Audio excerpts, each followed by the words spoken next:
বন্ধুরা, আমি আমার ইউটিউব চ্যানেল কখন সখনতে আজকে আবার চলে এসেছি আমার রেসিপি ঝুলি থেকে একটা রেসিপি নিয়ে। আশা করি আপনারা সকলে ভালো আছেন, সুস্থ আছেন। তো আজকে আমি দেখাবো আপনাদেরকে এই যে খাসির মাংসের রান্না। আজকে তো রবিবার মানে সবার বাড়িতেই মাংস হয়। তো আমার বাড়িতে এই গরম পড়লে কিন্তু মাংসটা বলতে গেলে বন্ধই থাকে, আমরা খুব একটা খাই না মাংস আর ডিমটা। তো দেখুন, আমি আজকে ওয়েদারটা ভালো, বেশ মানে বৃষ্টি হচ্ছে, সেই জন্যে খাসির মাংস আনিয়েছি। তো মাংসটা রান্না করব। তো আজকে আমি একটু অন্যরকমভাবে রান্না করব। তো এই দেখুন, এখানে এগুলো আমি ভালো করে ধুয়ে নিয়েছি। মাংসটা ধুয়ে আমি এবার এই কুকারের মধ্যে দিয়ে দেব। এই কুকারের মধ্যে আমি মাংসটা দিয়ে দিচ্ছি। দেখতে থাকুন, স্কিপ করবেন না প্লিজ। দেখুন, আমার মনে হয় রান্নাটা ভালো লাগবে। আমিও এটা একটা মানে ফেসবুকে দেখে শিখেছি। এবার আমি এর মধ্যে দিয়ে দিচ্ছি জল, পরিমাণ মতো জল দিয়ে দেব। এখানে আমি এই ছোট মগে 2 মগ জল দিলাম, আর দিয়ে দিচ্ছি 1 চামচ নুন, মানে 4 চামচের 1 চামচ। আমার এটা ছোট চামচ, 1/2 চামচ করে হয়, সেই জন্য 2 চামচ দিলাম। আর সামান্য একটু হলুদ দেব, খুব সামান্য। এই দেখুন, খুব সামান্য একটু হলুদ দিলাম। এবার আমি এটা ঢাকা দিয়ে বসিয়ে দেব।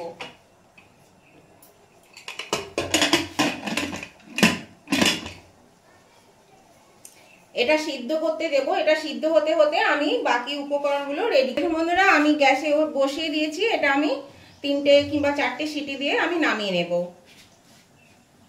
এই দেখুন বন্ধুরা, মাংসটা সিদ্ধ হয়ে গেছে, আমি নামিয়ে আর এখানে মাংস সিদ্ধ জলটা, যেটাকে আমরা স্টক বলি, এটা কিন্তু ফেলে দেবেন না, এটা আমার পরে কাজে লাগবে। তাহলে দেখুন এইটা কিভাবে আমি ব্যবহার করি। তাহলে চলুন এবার রান্নাটা শুরু করি।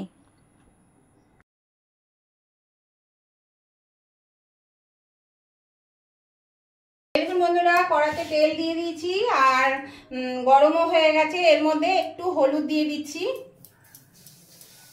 আর একটু নুন দিয়ে দিচ্ছি। সামান্য নুন আর হলুদ দিয়ে দিলাম।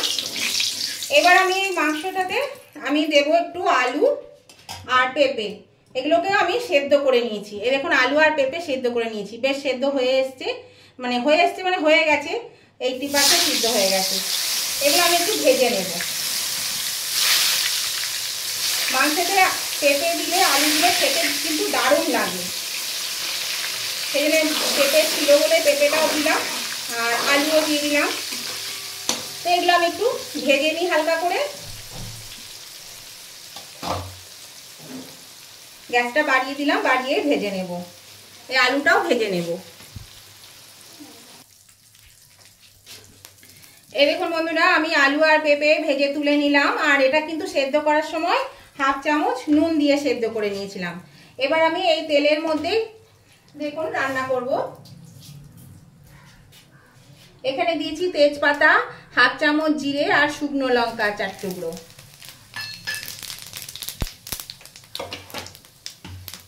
এবার আমি দিয়ে দিচ্ছি এখানে পেঁয়াজ কুচি করে রেখেছি ঝিরিঝিরি করে কিছুটা পরিমাণে। এই পেঁয়াজটা আমি এর মধ্যে দিয়ে দিচ্ছি।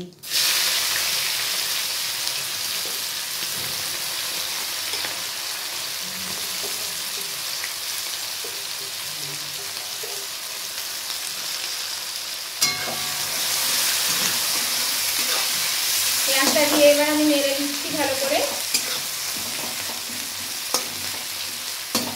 এর মধ্যে দিয়ে দিচ্ছি এখানে 1 টেবিল স্পুন রসুন বাটা। এই রসুনটা আমি এখানে দিয়ে দিলাম। পেঁয়াজ আর রসুনটা আমি ভালো করে এবার ভেজে নেব।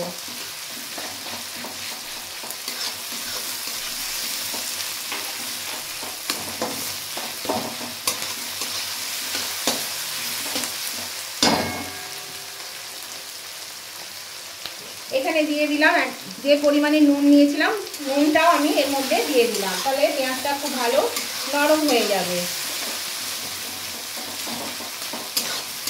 তো চলুন পেঁয়াজটা এবার ভালো করে আরেকটু ভেজে নিই।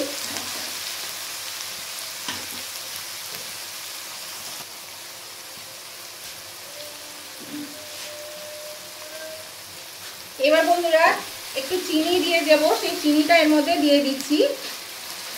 আমি আগে দিলে ভালো হতো, তো যাই হোক এর মধ্যে দিয়ে দিলাম চিনিটা। এখনো দিলেও অসুবিধা নেই, এটা ভেজে নিচ্ছি ইয়ের সঙ্গে। এবার দিয়ে দিচ্ছি 2 চামচ আদা বাটা।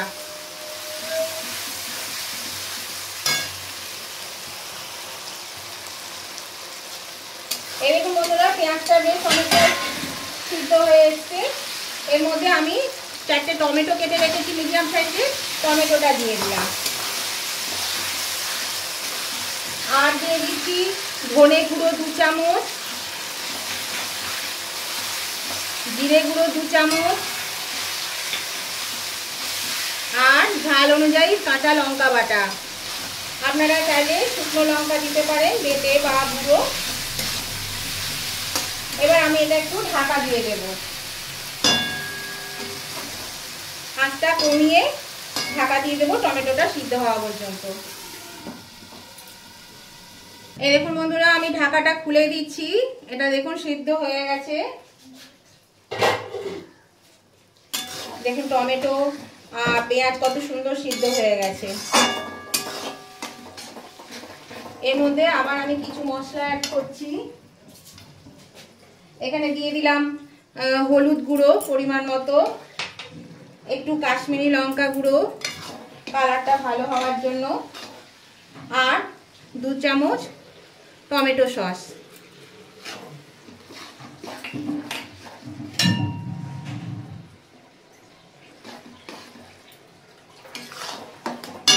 এর সঙ্গে এবার আমি দিয়ে দিলাম এখানে রসুন বাটার জল। এই রসুন বাটার জলটা আছে, এই জলটা আমি একটু দিয়ে দিচ্ছি।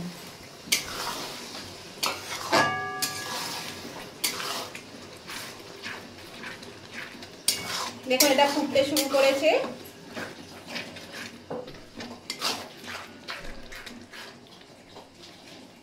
এটা একটু ফুটে যাক ভালো করে।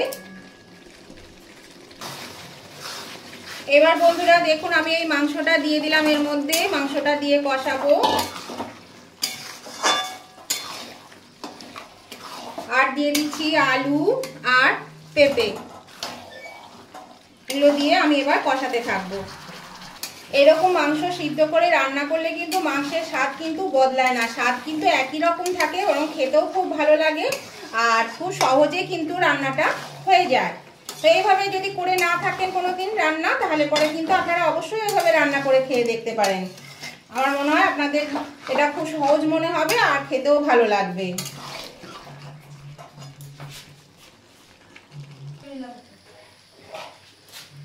এই দেখুন বন্ধুরা এটা তেল ছাড়তে শুরু করেছে, মানে তেল ছেড়ে দিয়েছে। আমি নেড়ে দিয়েছি বারবার, আর বেশি নাড়ার দরকার নেই।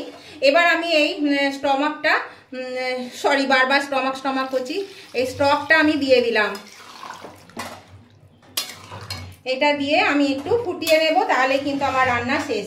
তো নতুন বন্ধু যারা আমার চ্যানেলটা এখনো সাবস্ক্রাইব করেনি অথচ আমার ভিডিওগুলো দেখেন, তাদের কাছে আমার অনুরোধ অবশ্যই কিন্তু আপনারা আমার চ্যানেলটাকে সাবস্ক্রাইব করে আমার পাশে থাকবেন, আর পাশে থাকা বেলটা অবশ্যই ক্লিক করে দেবেন, যাতে আমি ভিডিও আপলোড করার সাথে সাথে নোটিফিকেশন আপনাদের মোবাইলে পৌঁছে যায় আর সবার আগে আপনারা আমার ভিডিও দেখতে পাবেন। তাহলে আর উভয় বন্ধুদেরকে বলছি, আজকের এই ভিডিওটা যদি আপনাদের পছন্দ হয়ে থাকে তাহলে কিন্তু লাইক দিতে যদি ভুলে গিয়ে থাকেন, তাহলে দেখতে দেখতে লাইকটা অবশ্যই করে দেবেন। আর আপনাদের বন্ধু বান্ধব আত্মীয় স্বজন সকলেই যাতে পেয়ে যায়, তার জন্য কি করতে হবে, প্রচুর পরিমাণে শেয়ার করে দিতে হবে। আপনারা আপনাদের পছন্দ মতন মানে যে যেমন ঝোল খান সেই রকম ঝোলটা রাখার চেষ্টা করবেন। আমার একটু ঝোলটা বেশি লাগে বলে আমি কিন্তু ঝোলটা একটু বেশি রেখেছি। মানে ঝোলটা পছন্দ করে, আর একটু সব কিছুরই একটু ঝোল ঝোল হলে ওদের ভালো লাগে, সেই জন্য ঝোলটা আমি একটু বেশি রেখেছি। তো দেখুন এবার আমি এটা ফুটতে দেব।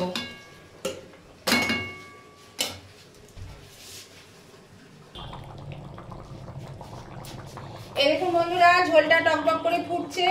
এর মধ্যে আমি এখানে 1/2 চামচ দিয়ে দিলাম গরম মশলা, আর দিয়ে দিচ্ছি ধনেপাতা কুচি। আমার রান্না কমপ্লিট। এটা দিয়ে একটু নেড়ে দিলাম, ভালো করে ফুটে যাক। দেখুন খুব ভালো মানে খুব তাড়াতাড়ি হয়ে গেল, যেহেতু আগে সিদ্ধ করা হয়ে গেছে সব কিছু, সেই জন্য কিন্তু খুব তাড়াতাড়ি সিদ্ধ হয়ে মানে রান্নাটা কমপ্লিট হয়ে গেল। তো এইভাবে যদি না করে থাকে তাহলে কিন্তু অবশ্যই একবার করে দেখবেন, দেখবেন খুব তাড়াতাড়ি রান্না হয়ে যাচ্ছে, কম সময়ের মধ্যে, কম আঁচও কম লাগছে খুব।